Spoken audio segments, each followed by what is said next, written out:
حضرت ایوب علیہ السلام دمشق سے 120-25 میل دور ایک علاقہ ہے، اور بنو ادوم سے وہ ہوئے ہیں، ان کا فیملی تھی۔ سید سلیمان ندوی لکھتے ہیں کہ عرب کا تیسرا ابراہیمی قبیلہ ادوم ہے، اسی قبیلہ میں حضرت ایوب علیہ السلام مبعوث ہوئے، اور بائبل میں سفر ایوب کے نام سے ان کا حوالہ بھی ہے۔ آگے لکھتے ہیں کہ اس قبیلہ میں سورج اور چاند کی عبادت کی جاتی تھی، اور ان کی عبادت کا طریقہ یہ تھا کہ لوگ سورج اور چاند کی طرف دیکھ کر اپنے ہاتھ چوم لیتے، یہ گویا اس طرف اشارہ تھا کہ اگر ممکن ہوتا تو وہ خود ان کا بوسہ دیتے۔ یعنی قوم ایوب تو جن کی طرف وہ نبی بن کر آئے تھے وہ چاند سورج کی عبادت کرتے تھے، اور ان کے پیچھے وہ مانتے تھے کہ ہاں کوئی ہے جو اس کو چلانے والا ہے۔ سید سلیمان ندوی سے پہلے صفحے پر لکھتے ہیں کہ وہ ان کا دیوتا تھا، چاند سورج ان کے دیوتے تھے، اور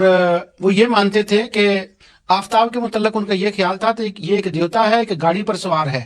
اور روحانی گھوڑے اس کو شب و روز کھینچتے رہتے ہیں۔ اس بنا پر آفتاب کے نام سے جو ہیکل بنتا تھا اس میں گاڑی اور گھوڑے بنا کر کھڑے کیے جاتے تھے۔ چنانچہ اس قسم کی ایک سنگی مورت بابل میں آج کل کھود کر نکالی گئی۔ ہیکلوں کی چھتوں پر لبانسل گائی جاتی تھی تاکہ دیوتاؤں کی رضامندی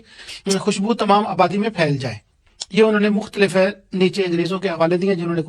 خدوائی کی ہے، تو وہ ان کو خدا مانتے تھے، اور گاڑی کو کہتے تھے کہ آفتاب کے پیچھے گھوڑا لے کر بیٹھا، اور جدھر جدھر کو اس کا گھوڑا جاتا ہے وہ آفتاب اسی طرف چلا جاتا ہے۔